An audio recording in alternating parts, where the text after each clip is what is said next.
Bueno, muy bien. Nos metemos ya en el debate. Nos acompaña esta noche Manuel Adorni, economista. Está Daniel Lipovetsky, diputado nacional del PRO. Gustavo Di Marcio, diputado provincial del movimiento Evita. Y Alejandro Roba, economista.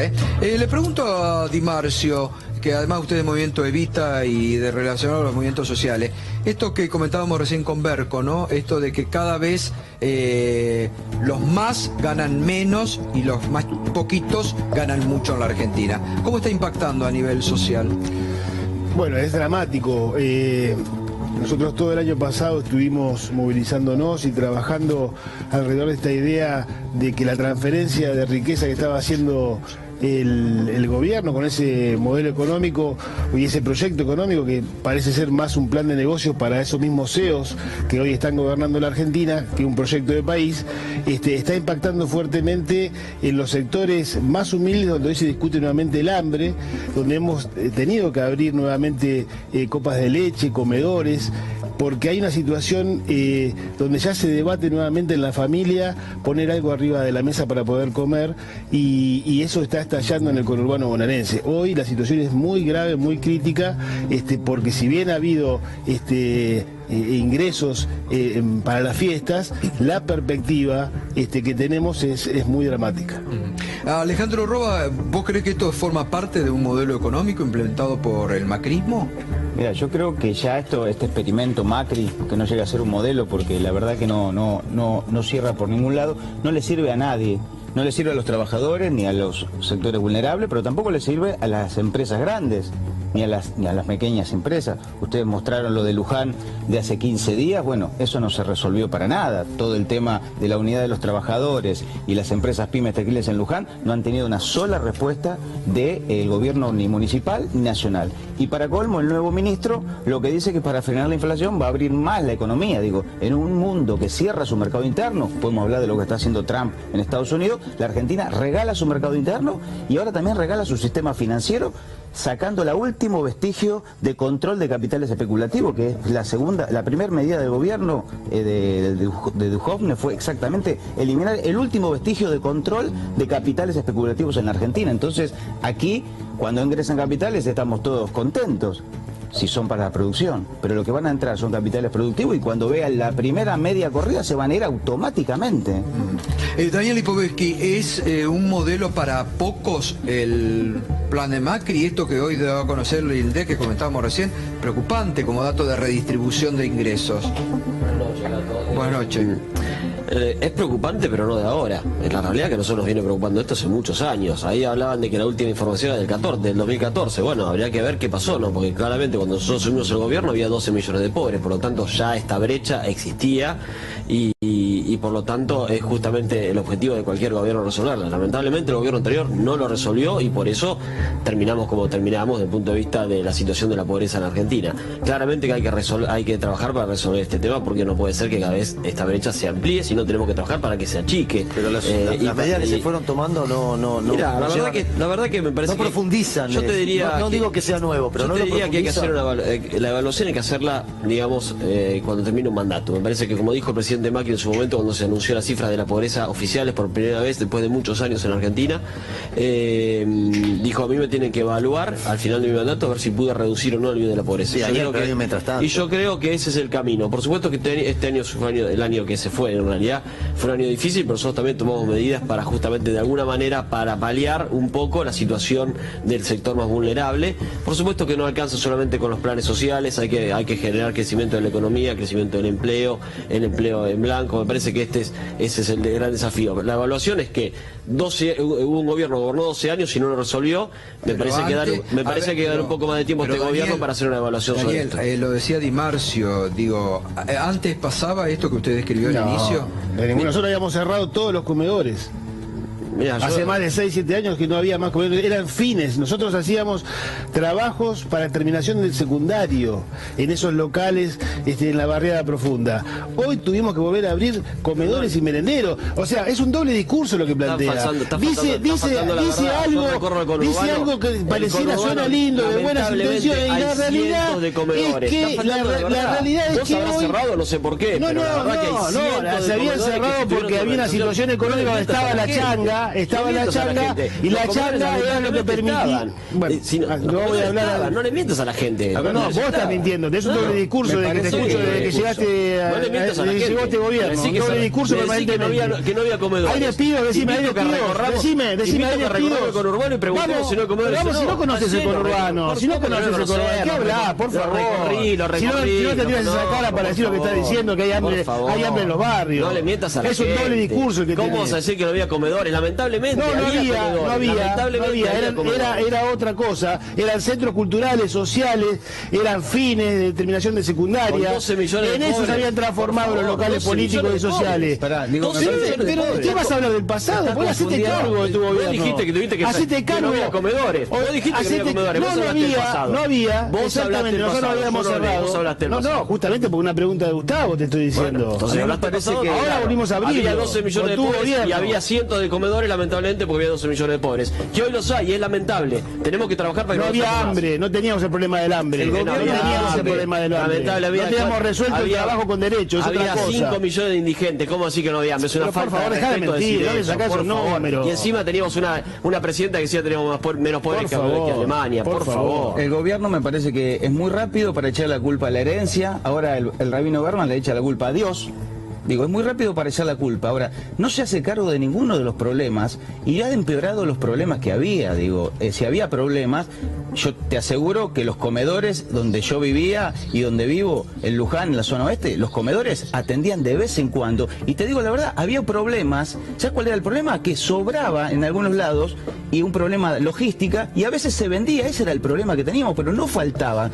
En los comedores no faltaba comida como falta ahora. Entonces, digamos la verdad, no estaba resuelto el tema de la pobreza, pero hasta Juan Carr decía que estábamos muy cerquita del hambre cero y hoy estamos con un hambre impresionante. Por favor, eso no lo dice el kirchnerismo. Con 12 millones de pobres es difícil, pero yo te invito a recorrer la pobreza en La Plata, barrio San Carlos de La Plata. Hay cientos de comedores que estaban, yo los he recorrido y estaban llenos de chicos. Ahora, es lamentable, igual no importa, porque en definitiva es lamentable. Es lamentable que haya comedores hoy y era lamentable que haya comedores el año pasado. Ahora hoy, las medidas que está aplicando el gobierno no solamente están agudizando ese problema, sino están generando otros problemas que antes no había. Digo, no quiero hablar del pasado. Ahora, ustedes prometieron la magia del segundo semestre.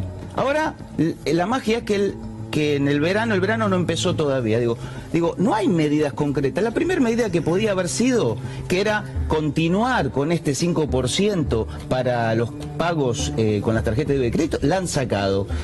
Todo lo que fue los anuncios de aumento de precio ahora, se comieron toda la pequeña mejora con la mejora del impuesto a las ganancias. Entonces, la redistribución del ingreso pequeña, al final, en un rulo de la economía, de este modelo económico, termina en las energéticas, en las mineras, vuelve a terminar en los concesionarios de los peajes. Entonces, no hay un programa económico. Decime cómo va a ser el trabajador para llegar a fin de mes si el gobierno quiere cerrar paritarias en una meta de 17% cuando el Fondo Monetario ya dice que la inflación va a ser más del 20%. Ahora, vos no imposible que crezca la economía. Podés decir que la inflación se llevó a la mejora que hubo en el impuesto a las ganancias, que es una mejora enorme que no la dio ni el gobierno de los últimos 12 años. Por lo tanto, la mejora la ley que acabamos de aprobar es una mejora enorme para el bolsillo de los trabajadores. Te pido que hagas los números. No podés decir, y además la inflación en los últimos meses no puedes negar que bajó, por lo tanto, sí, de alguna manera no podés, no podés decir una cosa con la otra. Yo creo que se tomaron medidas. A ver, los monotributistas hoy pueden cobrar asignaciones familiares que antes no cobraban. Hoy un beneficiario de un plan social provincial puede cobrar un plan social provincial. ¿Y por qué el INDEC muestra esa cifra de desigualdad? Si eso es así como decís. Me parece que hemos tomado medidas. Por supuesto, insisto, con esto no va a alcanzar, pero de ninguna manera podés decir de que no se han tomado medidas para beneficiar a los sectores más vulnerables. Eso no lo puedes decir de ninguna manera. La verdad que no, porque la muestra del INDEC, la brecha de ingresos es mayor. Y han entregado el mercado interno. ¿Y eso mayor que cuándo? A ver, la brecha que el año pasado. La brecha del ingreso es enorme, sea 19 o sea 20 es enorme, lamentablemente. Y lo peor que hagamos la evaluación cuando termine el gobierno. Me parece que en un año Hagamos la evaluación. Bueno, entonces me había ¿sabés qué hubiera dicho el gobierno? 12 años y no lo resolvieron de ninguna manera. Lo resolvieron. Reconozcan que fracasaron. No fracasamos. Déjanos la chance nosotros de poder cambiar una matriz de la pobreza. Pero yo te dejo la chance. El que no deja chance lamentablemente es el presidente Macri, que dijo que iba a resolver todo en el segundo semestre. ¿Se equivocaron o no? Nosotros no dijimos que íbamos a resolver todo en el segundo semestre. Vos fuiste uno de los adalides de decir que de ninguna manera la ley antidespido era anticonstitucional. Seríamos mágicos. ¿Sabés si hubiera estado la ley antidespido no teníamos este problema? Y ustedes la bocharon. Y vos fuiste un adalid de decir que la ley antidespido era anticonstitucional. Que no era la solución. No era la solución, pero si venía en el segundo semestre la alegría, hubiéramos no lo hecho... solucionó en el 2012 y no lo solucionó nada. Por algo la CGT no volvió a insistir, porque sabe bien que no era el instrumento. La CGT está... ¿Vos viste lo que dice la CGT ahora? Estuvo esperando la mesa de trabajo y la producción. Ustedes dijeron una cosa y hicieron otra. Entonces digo, están ganando tiempo hacia el abismo. Ese es el problema. Me permiten, Manuel Adorni, que es un economista alejado de las pasiones de uno y de otro lado. ¿Cómo estás viendo vos la situación y reflejado con estos datos del INDEC que mostramos al inicio, ¿no?, sobre redistribución social? Gracias, Gustavo. Buenas noches. Bueno, me parece que mezclaron todos los temas. Mezclaron pobreza, mezclaron distribución de ingresos, impuestos a las ganancias, un poco de política. Primero, que la distribución del ingreso en este país es una cuestión secundaria. Acá nosotros lo que tenemos es un problema de pobreza, un 30% de pobreza. Podemos discutir un punto más, un punto menos, que en los últimos 30 años los políticos han encargado de sextuplicar. Acá la distribución del ingreso es relativa. Si vos te vas a países como Uganda, probablemente la redistribución del ingreso esté mucho más pareja. Y sin embargo el 80% es pobre. O sea que la verdad es que me parece que hablar de redistribución del ingreso en este país es un error. Por ahí disiento un poco con Berco cuando dijo que el último dato fue del INDEC, más o menos fidedigno. La verdad es que si el INDEC daba datos que teníamos un 5% de pobreza, como me parece que mantienen acá mis colegas... No, la verdad que no. No dije eso, No, bueno, pero que no existía, que estuvimos muy cerca del hambre cero, es similar. No lo decía el INDEC de ningún INDEC, lo decía Juan Carlos. Hambre cero, una cosa es el hambre cero y otra cosa es la pobreza. El tema de pobreza déjame terminar. Sí, disculpame. Por lo cual es cierto que hay que mirar para el futuro, o sea, mirar para el pasado me parece que nos ha hecho muy mal en los últimos 50 años. Si uno tiene que saber cuál fue el punto de partida, ¿no? O sea, me parece que saber que partimos de una base de un 29% de pobreza, que hasta lo más grave no es eso, sino que lo grave es que de ese 29% de pobreza... 25 puntos de esos 29 puntos es pobreza estructural. O sea, por ahí nos va a llevar una generación salir de esa pobreza, ¿no? Entonces me parece que hay que tener mucho cuidado cuando hablamos de redistribución, porque eso no significa perdón, que la cosa esté bien o mal, o que la economía vaya bien o mal. En este país, por supuesto que con una pobreza tan alevosa como la que tenemos, la pobreza de redistribución, cuando uno habla de redistribución está hablando de pobreza. Pero la redistribución, estamos muy acostumbrados en los últimos 12 años, redistribución es sacarle al que produce y dárselo al que no produce. Tenemos que hacer que el Estado, esto o cualquier otro, se dedique a colaborar a que no haya más pobreza en este país de una vez por todas, a hacer un plan a largo plazo y dejarnos de populismos y demagogias con el tema de redistribución de ingresos. Los grandes bancos van a hacer eso. Pero digo, esto fue la mano invisible del mercado, o sea, volvemos a perder la consigna es achicar el Estado para agrandar la nación. Volvemos a los viejos paradigmas que son lo que quieren volver a hoy, y son dinosaurios. Volver a plantear abrir las importaciones después del esfuerzo, porque el diputado habla como, no sé, la Argentina no tuvo historia. En el 2003, este país estaba devastado, 70% de pobreza, 30% de desocupación, se crearon 6 millones de puestos de trabajo, nos faltó 3 o 4 millones de trabajo con derecho más de volver a crear. Había un camino en una dirección. El camino que se inició ahora es totalmente regresivo. Abrir las importaciones, tarifazo. Especulación financiera, dejar al mercado financiero, ese anarco mercado financiero que viene a succionarnos el trabajo y la riqueza argentina, como se está haciendo, son la receta de Caballo. Y ya lo vimos cómo camina este proyecto económico, que más que un proyecto económico, le digo, es un plan de negocio para esos CEOs. Vienen a eso, a saquear de nuevo a la Argentina, por eso están todos estos personajes nuevamente manejando los resortes del Estado, que es el que tendría que garantizar todos los derechos. Decime que la ley pibes en ese escenario, no te Vos tenés un problema, vos cuando hablas de un problema con las importaciones, lo que tenés en realidad es un problema con el Estado. ¿Sabes por qué en este país no se pueden abrir las importaciones? Porque tenés un Estado que presiona y oprime y hunde a los empresarios y no los deja competir por la presión impositiva. ¿Sabes para qué? Para la redistribución del ingreso. para sacarnos a todos, porque yo, de mi sueldo Para generar y de trabajo. mi ingreso, No que es por así, suerte es muy bueno, perdóname, el 60%, ¿sabés qué de mi sueldo? El 60% de mi sueldo, ¿sabés para qué lo doy? Para que el Estado banque la redistribución del ingreso. ¿Y sabés qué? El Estado no se tiene que ocupar de eso, se tiene que ocupar de la pobreza y de la gente que realmente no tiene para comer, no de la redistribución del ingreso. El Estado se tiene que preocupar para construir trabajo y generar las condiciones Pero de igualdad. ¿sabés quién para construye el todos, trabajo? Los privados. Los privados son los que generan riqueza. No el Estado. El Estado tiene que colaborar con el que no tiene y colaborar con la pobreza.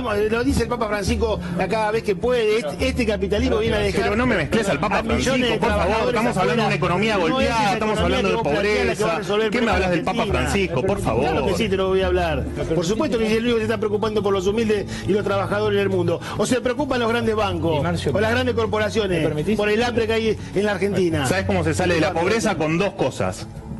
Generando riqueza, que se genera con productividad, que en este país no tenemos, y se genera con educación. ¿Sabes? Que en este país nos han dejado... Falta que diga que la culpa la tiene el peronismo, pero es el manual. No, perdóname, el peronismo me ha sextuplicado la pobreza. ¿Por qué no puedo hablar mal del peronismo? Mirá vos. ¿Por qué no puedo hablar mal del peronismo?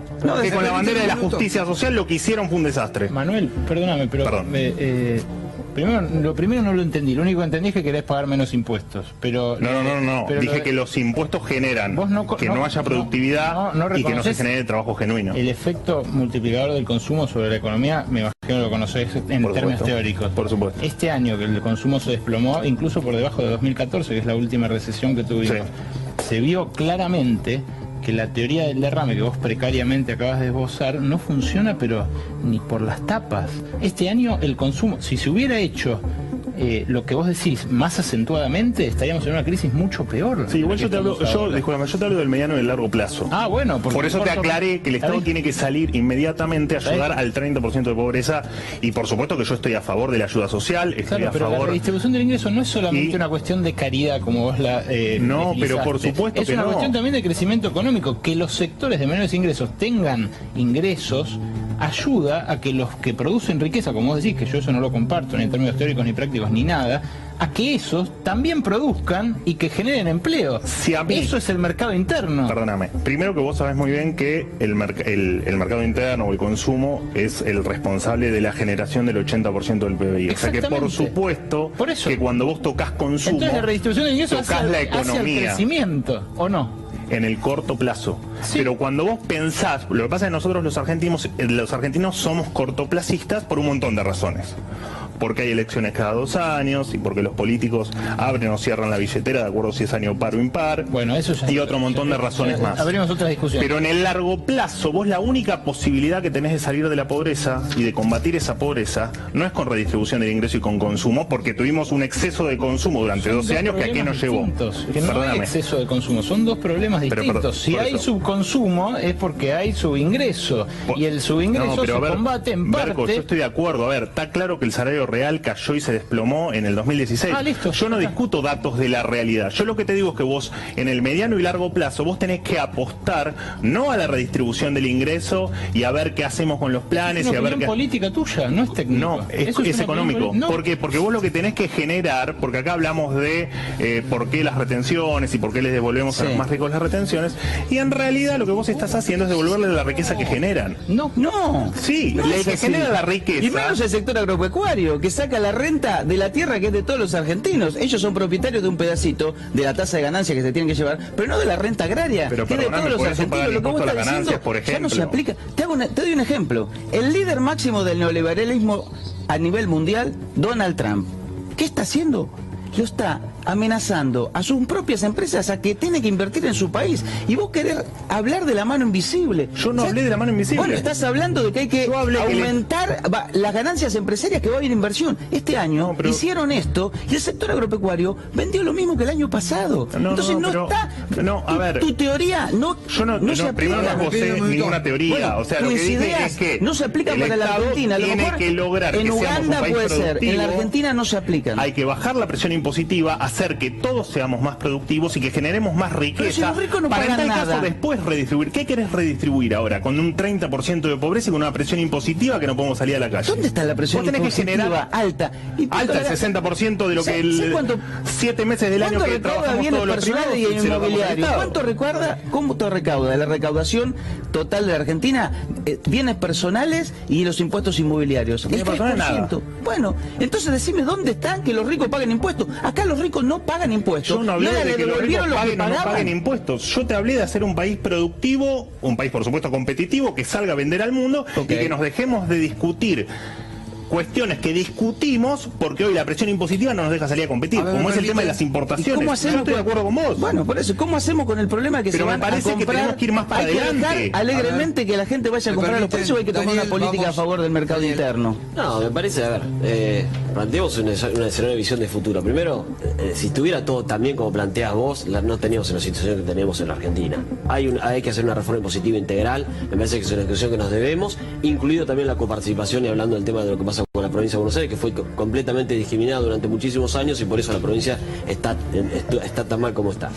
Pero En eso estamos de acuerdo todos. claro. Exactamente. Bueno, por lo tanto me parece que, hay sectores que tienen una presión impositiva alta. Claramente no voy a identificar si son ricos, son pobres. Hay sectores que tienen una presión impositiva alta y hay Los otros trabajadores, que no. Daniel, Y los hay otros- trabajadores tienen y la presión positiva más terminar. alta. Vos hablaste déjame terminar. Y hay otros que no tienen presión impositiva, como por ejemplo los jueces, que a partir de Estoy de ahora acuerdo. van a empezar a pagar, los nuevos jueces van a empezar a pagar Estoy de ganancias, acuerdo. cosa que durante todo el gobierno anterior nunca se animaron a hacer y nosotros lo hicimos Está perfecto, en esta sí. etapa.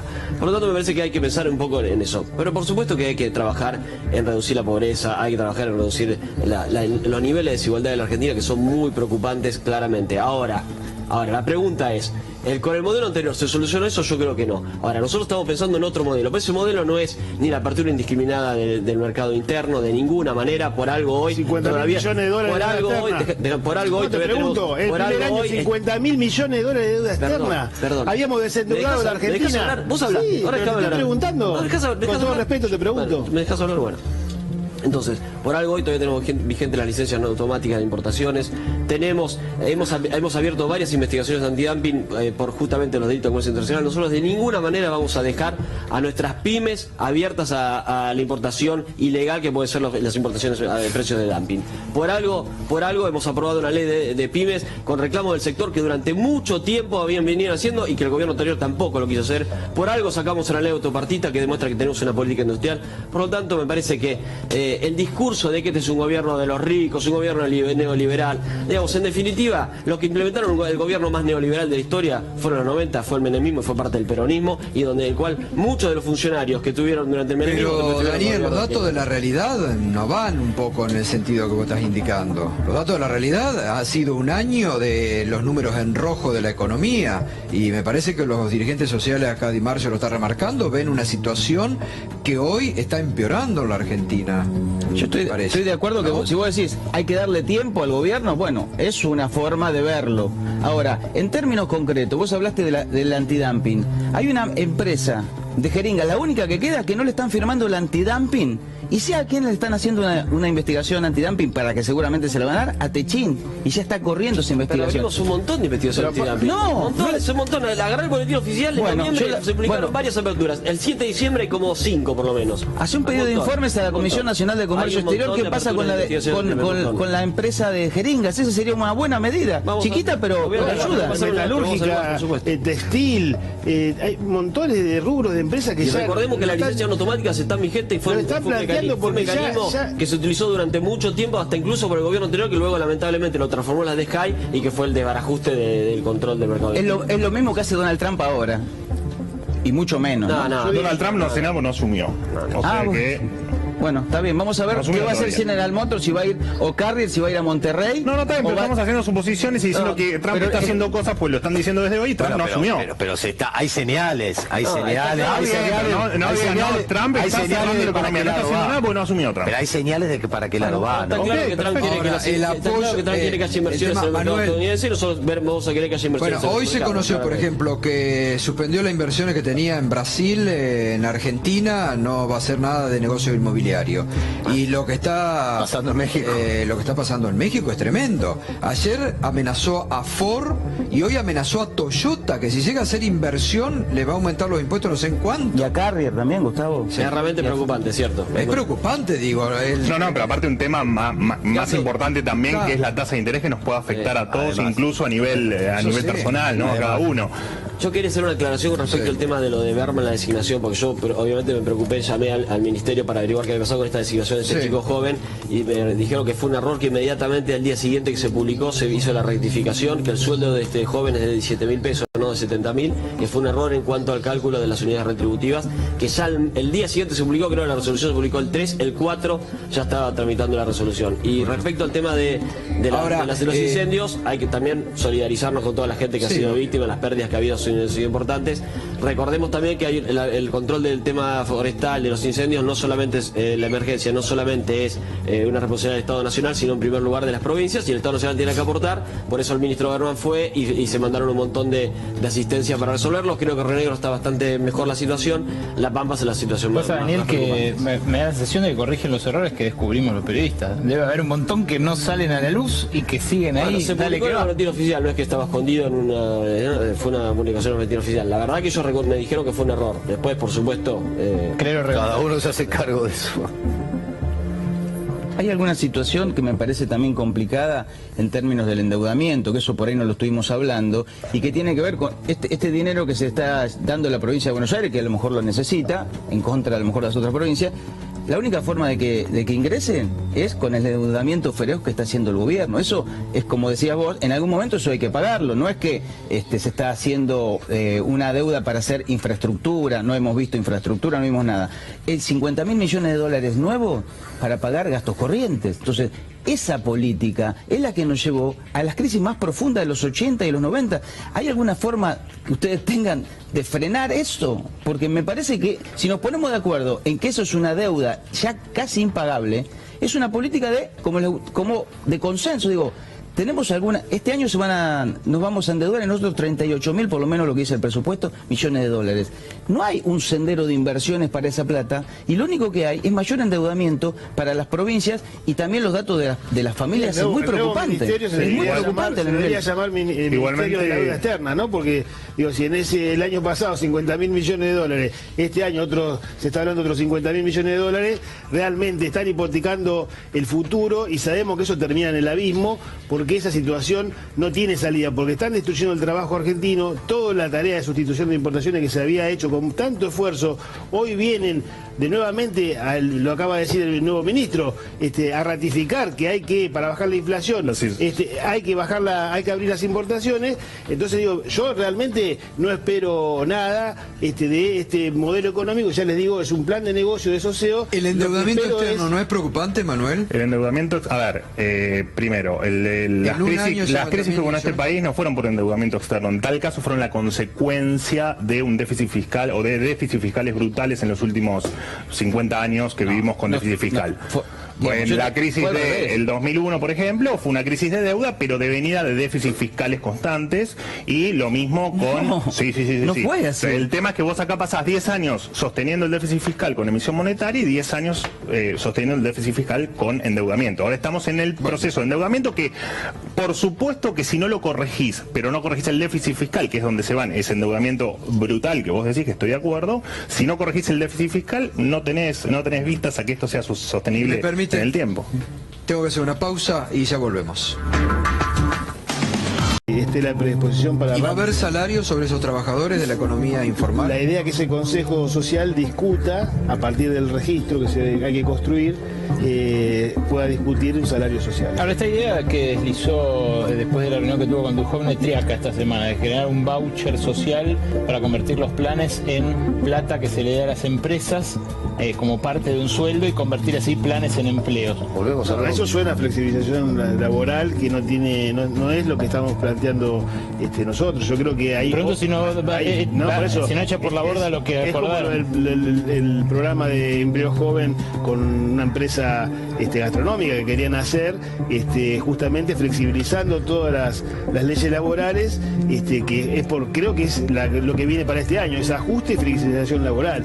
Justamente hay que estar preparados para eso, para resistir el ajuste y para que no haya la ley de emergencia laboral. social que votamos en el Congreso establece el objetivo de crear un salario complementario, digamos, social complementario, un sueldo social complementario, y así que seguramente el Consejo que crea la propia ley trabajará para cumplir con ese objetivo, que me parece que es un buen objetivo. Después me parece que tendremos que rediscutir en cuanto a cómo transformamos, digamos, los planes sociales en que generen realmente empleo genuino.